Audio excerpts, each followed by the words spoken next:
Olá pessoal, aqui é a Gisele e esse é mais um vídeo sobre ligações químicas, continuando agora na parte 3.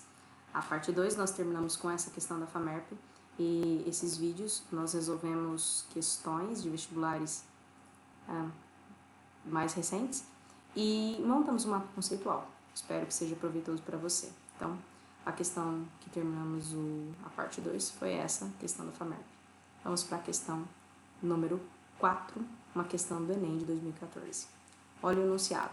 As propriedades físicas e químicas de uma certa substância estão relacionadas às interações entre as unidades que a constituem, isto é, ligações químicas entre átomos ou íons, e as forças intermoleculares que o compõem. No quadro estão relacionadas as propriedades de 5 substâncias. Qual a substância apresenta a propriedade que caracteriza o NaCl? Então, a primeira coisa que a gente precisa aqui é encontrar o tipo de ligação entre a Na e Cl. Bom, aqui também é válido você lembrar que o Na é da família 1A, portanto ele é um metal, e o Cl é da família 7A, portanto é um metal. Metal com ametal, ligação iônica. Então, vamos lembrar aqui. Se eu tenho metal ligado com metal, metálica, metal com ametal, ligação iônica, a metal e hidrogênio, ligação covalente. E vamos lembrar como é que se dão as possibilidades de condução de corrente elétrica. A gente viu isso na parte 2. E sabendo que o sódio é um metal, então você pode encontrar o sódio mais ou menos aqui. Eu sei que essa tabela você não enxerga direito, mas o sódio está mais ou menos nessa região. E o outro, que é o cloro, está mais ou menos aqui, nessa posição. Então, você tem metal ligando com a metal. Se você tem um metal ligando com a metal, você tem uma ligação iônica. Se a ligação é iônica, seu composto é iônico. E o que nós sabemos sobre compostos iônicos são que eles são condutores de corrente elétrica, tanto no estado líquido como em solução aquosa. E isso acontece porque eles têm o que nós chamamos de íons livres. Voltando para a questão, sabendo que a ligação é iônica e, portanto, você tem um composto que é condutor tanto no estado líquido quanto em solução aquosa, você fica só com essa alternativa. E o composto iônico não é condutor no estado sólido, porque, vamos lembrar, o único que é condutor no estado sólido é o composto metálico, porque tem elétrons livres. E aqui sólido não entrou, aqui menos ainda. Então, nessa questão, a gente já sabe que a alternativa é aquela que informa a substância 2, portanto, alternativa B, só por esse fato. É claro que você podia saber também, podia utilizar de informação, que os compostos iônicos, de forma geral, apresentam elevado ponto de fusão e elevado ponto de ebulição.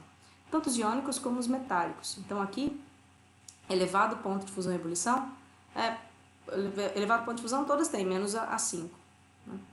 Mas a 5 você já elimina porque fala que não conduz. Então todos têm elevado ponto de fusão e elevado ponto de ebulição. Compostos iônicos, bom, existem compostos iônicos que são solúveis, existem compostos iônicos que são insolúveis, depende da tabela de solubilidade. De sais, por exemplo, os cloretos são solúveis, só que tem exceção. E o de sódio não, porque todo cloreto de família 1A ou de metal alcalino é solúvel. Então, mas a gente responde essa questão, repara, se você soubesse essa informação, olha, NaCl é um composto iônico. O composto iônico conduz corrente elétrica? Sim. Quando? Tanto líquido como em solução aquosa. Vem pra cá. Solução aquosa conduz? O único que fala conduz é 2, acabou. Você resolve a questão do Enem em uma leitura. Então, nota, às vezes o Enem tem aqueles textos gigantes que você lê e se perde na pergunta. Foca na pergunta. Não é pula o texto. Em química, a gente precisa ler o texto porque tem informação às vezes importante no texto. E não dá para eu te dizer qual questão que dá para pular o texto, qual questão que não dá. Então, é mais fácil de dizer, leia todos os textos. Mas algumas questões, olha, só precisava da pergunta. Qual substância apresenta a propriedade que caracteriza cloreto de sódio? NaCl, metal com metal, ligação iônica, composto iônico. Composto iônico é condutor tanto no estado líquido quanto em solução aquosa. Não tem líquido aqui, mas tem solução aquosa. O único é esse. Fechamos, gabarito, letra B. Sem mais demoras, vamos para a nossa próxima questão. Uma questão da Unesp, um pouco mais velha, de 2014. 3 substâncias puras X, Y e Z tiveram suas condutividades elétricas testadas, tanto no estado sólido como no estado líquido, e os dados obtidos estão encontrados resumidos na tabela. Com base nessas informações, é correto afirmar que, então, olha, estamos lidando com substância condutora no estado sólido, E também, eu vou até usar um modo de apresentação diferente nesse aqui. Vamos ver se a gente consegue conversar assim. Olha só. Puxa. Estamos na questão número 5. Vamos ver se é possível escrever com essa caneta com vocês. Veja só. A substância X, ela conduz sim no estado sólido. O que a gente sabe sobre um composto que conduz no estado sólido é que geralmente esse composto X deve ser um composto metálico, porque é um composto metálico que conduz no estado sólido. Agora, veja, esses dois aqui não conduzem no estado sólido, então pode ser qualquer um daqueles outros que a gente já passou por. Vamos ver esse aqui, ó. Esse Y é o composto que conduz no estado líquido e nada foi falado sobre a situação aquosa. Quem conduz no estado líquido? A gente sabe que composto metálico conduz, a gente sabe que iônico conduz no estado líquido, mas não conduz no estado sólido. Então esse aqui só pode ser um composto iônico, como a questão pediu, né? Quem é uma substância iônica? Por enquanto parece que Z, que Y é. E para fechar a minha resolução aqui, esse composto Z, ele não conduz no estado sólido e ele não conduz no estado líquido, então ele não é condutor. Ele deve ser um composto, então, molecular. Como a questão pediu somente substância iônica, como substância iônica era o nosso tema, nosso gabarito, então, deve ser letra D, questão número 5 da VUNESP. Então, tá lá marcadinho. Então, vou agora só tirar desse modo de apresentação, descartar essas mudanças. Nosso gabarito, então, aqui, letra D. Espero que você tenha lembrado deste mapa conceitual que ajuda a responder essa história de substâncias condutoras ou não condutoras e quando condutoras. Bom, então vamos para a questão número 6 agora, que traz algo novo. Podemos começar. A questão número 6 disse o seguinte: no ano de 2014, o estado de São Paulo vive uma das maiores crises hídricas de sua história. A fim de elevar o nível de água dos seus reservatórios, a Companhia de Saneamento Básico do Estado de São Paulo contratou uma empresa para promover a indução de chuvas artificiais. A técnica de indução adotada, chamada bombardeamento de nuvens ou semeadura, ou ainda nucleação artificial, consiste no lançamento em nuvens de substâncias aglutinadoras que ajudam a formar gotas de água. Agora pergunta. Além do iodeto de prata e de outras substâncias, podem ser utilizadas como agentes aglutinadores para a formação de gotas de água, tais como cloreto de sódio, gás carbônico e a própria água, considerando o tipo de força interatômica que mantém unidas as espécies. Cada agente aglutinador é correto classificar como substância molecular. Finalmente, chegamos em substâncias moleculares. Para resolver essa questão, eu vou fazer o seguinte: eu preciso dessa tela, sim, mas eu também preciso da tela da própria pergunta em si. Eu vou trazer ela aqui para o pente para a gente resolver. Eu vou deixar ela, dar uma enxugadinha nela, vou deixar ela nesse cantinho de cá. E vou também trazer de volta esse mapa conceitual, pegar uma tabela periódica que está aqui. Opa!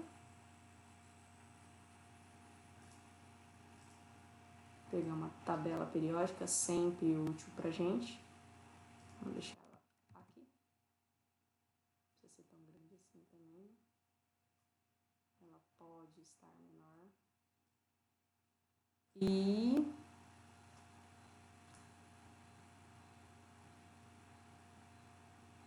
vamos deixar ela aqui.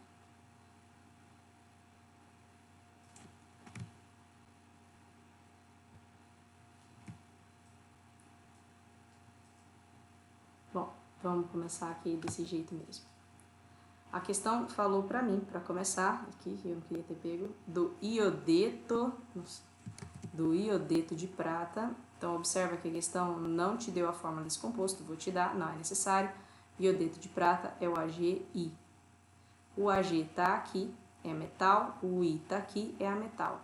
Metal com a metal, ligação iônica, composto iônico. Então, ligação iônica. A questão pediu para mim quem é composto molecular. E composto molecular é um composto em que eu tenho a ligação covalente. Entre as opções, olha o que eu tenho. A GI, então, a ligação iônica. Eu tinha que saber a fórmula sim, porque tá entre as opções, né? Tá falando para mim sobre o cloreto de sódio. O cloreto de sódio tem fórmula NaCl. É o seguinte, vou tentar a cor só para te mostrar onde eu identifiquei. Cloreto de sódio NaCl. O Na na tabela periódica está aqui. Metal. O Cl está aqui. A metal. Metal com a metal, ligação iônica. E se a ligação é iônica, nós estamos falando de um composto iônico. Então, assim como esse primeiro era formado por ligação iônica, por isso composto iônico,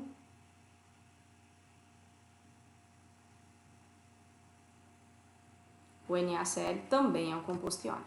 Vamos seguir. Dentre as opções, gás carbônico. Acho que todo mundo sabe a fórmula do gás carbônico. A fórmula do gás carbônico é CO2. O carbono está aqui, é um ametal, e o oxigênio está aqui, também é um ametal. Então, quando você tem a ligação de um ametal mais um outro ametal, você tem uma ligação covalente. E se você tem uma ligação covalente, você tem um composto molecular. Além disso, a própria água, disse o exercício. A própria água, lembrando a fórmula da água, espero que todo mundo lembre, né? A água é H2O. Então, é o próprio hidrogênio, que não é classificado, mais um ametal. Quando você tem ligação entre hidrogênio e ametal, você tem uma ligação covalente. Portanto, você tem um composto molecular. A questão pediu que nós reconhecêssemos quais são as substâncias moleculares. É molecular tanto o gás carbônico, como a água. Então, aparentemente, a alternativa C. Vamos dar uma olhada aqui, voltando lá na nossa questão número 6 ou 5. Vamos chegar aqui, a gente já vê. 6. Então, nessa questão número 6, eu preciso... Aqui. Nessa questão número 6, eu preciso responder quem é composto molecular. Para isso, olha a revisão que a gente tem que fazer. Se a ligação for entre metal e ametal, ligação iônica, composto iônico. Quem vai fazer ligação covalente que vai formar composto molecular? Quem forma composto molecular, quem faz ligação covalente, ou seja, ametal com ametal ou ametal com hidrogênio, conforme a gente pode ver aqui. Ou ametal com ametal, ou ametal com hidrogênio, ou até hidrogênio com hidrogênio. Então, nós temos o composto molecular. Por isso, que nessa questão, nossa alternativa, então, ficou a letra C. Nessa questão, então, nós avançamos para o outro tipo de ligação, a ligação covalente. E no próximo vídeo, nós vamos ter que fazer uma questão aberta do vestibular de 2009, sobre ligações covalentes. E aí, eu apresento para vocês, finalmente, um mapa conceitual de ligação covalente. Eu espero vocês, me aguarda, vou só salvar esse vídeo. Combinado? Até já já!